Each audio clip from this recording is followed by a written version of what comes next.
mo fẹ́ béèrè nípa ọ̀rọ̀ ṣẹ̀ríà tó ń ṣẹlẹ̀ ní apá northern region nílé àwọn kí lórúkọ ẹ̀. Mo dẹ̀ rántí pé mo béèrè lọ́wọ́ yín pé lọ́jọ́ wo ni pé denomination Islam wo lẹ̀ ń perform. Tí ó dẹ̀ ń pẹ́ tí láti avoid the question yìí. Mo ń béèrè pé kí ló fà á tó jẹ́ pé wọ́n ń gé ni lọ́wọ́, wọ́n ń bẹ́ ni lórí, wọ́n ń ṣe gbogbo nǹkan ní ilẹ̀ northern region ẹ̀ tó dẹ̀ jẹ́ pé òun náà lọ fẹ́ máa gbé wá sílẹ̀ Yorùbá ìdópọ̀ ń pùsì ṣẹ̀ríà ní pé kíní bọ̀ kí ló dé kí like help ò lè rí pé àwọn irú àwọn nǹkan bẹ́ẹ̀ bẹ́ẹ̀ yẹn tó ń ṣe ń society like mi ò mọ̀ àwọn nǹkan kan àwọn little offences tó yẹ pé it can be solved in a civil way tó yẹ pé ẹ máa wá lọ extreme tẹ máa bẹ́ wọn lọ́wọ́ méjèèjì bí kẹ́ pààyàn kẹ́ mọ́dá èèyàn like I said couple of days ago about Deborah mi ò mọ̀ nǹkan kékeré ló sọ ẹ dáná sun then in the northern region these people were actually being proud of oya kò sí wàhálà Mr. Inolaji oya. Yeah, and then question tèmi fẹ́ béèrè ni pé ẹ fún wa ní 5. ìbéèrè ẹyọkan. Okay. Ẹ jẹ́ kí n parí ẹ̀ ní pé they were being proud of murdering kí lórúkọ ọmọ tó pa sí kí lórúkọ ẹ yìí Deborah so kí lẹ rò pé irú nǹkan bẹ́ẹ̀ yẹn nígbà tó wá ń tíra láti wá pùṣẹ̀ wá sílẹ̀ Yorùbá kí lẹ wà àǹfààní wo lẹ rò pé irú bẹ́ẹ̀ ló ṣe fún ilẹ̀ Yorùbá. Time up 4 minutes láti lè fi answer question yìí.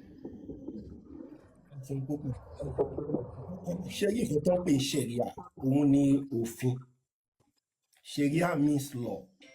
tó ń guide àwọn mùsùlùmí kí wá ní ṣẹ̀ríà Islam lórí téèyàn bá jalè ṣẹ̀ríà Islam tí èèyàn bá jalè wọ́n máa wé nǹkan tó jí ká ní pé nǹkan tó jí kò wọ ní sọ kò wó òṣùwọ̀n bóyá ẹni tẹ́bi ń pa ṣẹ̀ríà Islam ní kọ́ lọ dá lókòwò wọn ò gbọ́dọ̀ gé ọwọ́ ẹ̀ tó bá pọ̀ mọ́ kékeré ló jalè tí ò tí bàlágà ṣẹ̀ríà Islam ní wọn ò gbọ́dọ̀ gé ọwọ́ ẹ̀ àmọ́ ká ní pé àgbàlagbà tí nǹkan tó wá jí kọjá pé nǹkan tá a fẹ́ jẹ ló jalè wọn ò gbé lọ sí court ṣẹ̀ríà wọn ò fún ní fair hearing wọn ò ṣèwádìí ṣé tòótọ́ ló ṣẹlẹ̀ tó bá pé tòótọ́ ni ṣẹ̀ríà Islam ní kí wọ́n gé ọwọ́ rẹ̀ kan. ṣé wáyé gbogbo news tẹ́ ẹ̀ ń rí online wípé ó gé ọwọ́ èèyàn méjèèjì irọ́ ni gbogbo ẹ̀ tẹ́ bá lè provide evidence fún mi pé wọ́n gé ọwọ́ èèyàn méjèèjì tẹ́ẹ̀dẹ̀ mú pé ẹ̀rí lélẹ́yìí lágbára ọlọ́run mi ìlú lọ́wọ́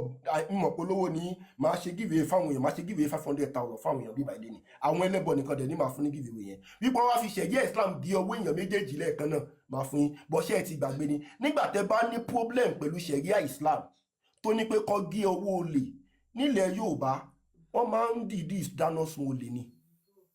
wọ́n máa sun olè níná wọn ò ní mú lọ police station tó bá ti gé olè báyìí wọn ò dáná sun ẹ̀yin ẹlẹ́bọ̀ ò jáde kẹ́ kọ́ńpléègì ẹ̀yin náà lẹ́ máa débẹ̀ lẹ́lọ́ máa gé orí ilẹ̀ máa lò nítorí ẹ fẹ́ fi ṣe àṣejẹ ẹ̀yin ń ṣèyẹn lẹ̀ Yorùbá wọ́n máa ní orí yéye ní mògùn ta ìṣẹ̀ ló pọ̀ orí yéye ní mògùn ní èdè Yorùbá pé oríṣiríṣi àwọn ológun ó pa lọ́ máa ń pa tó bá jalè àìṣẹ̀ àwọn tí ó ṣẹ̀ ló pọ̀ nílẹ̀ Yorùbá ẹ ní problem pẹ̀lú ẹ ẹni wá sọ̀rọ̀ nípa ó sọ̀rọ̀ nípa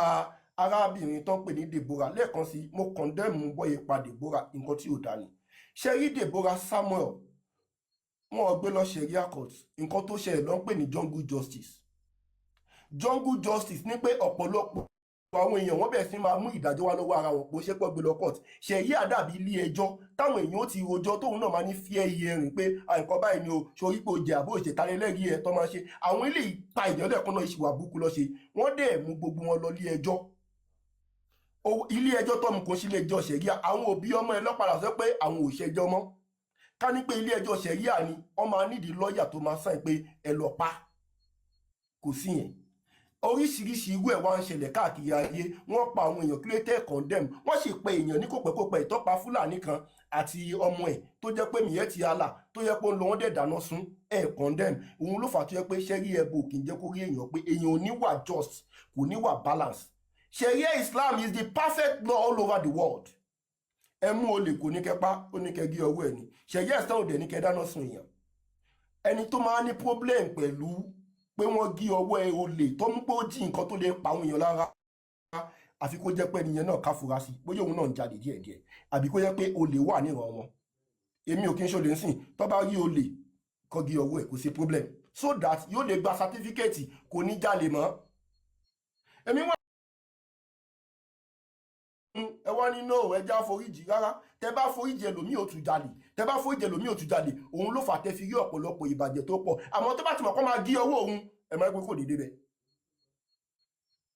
ṣẹ̀ríà Islam nìyẹn òun dẹ̀ ní òfin Ọlọ́run ọba tí ẹ bá mú olè tó jí nǹkan tó pọ̀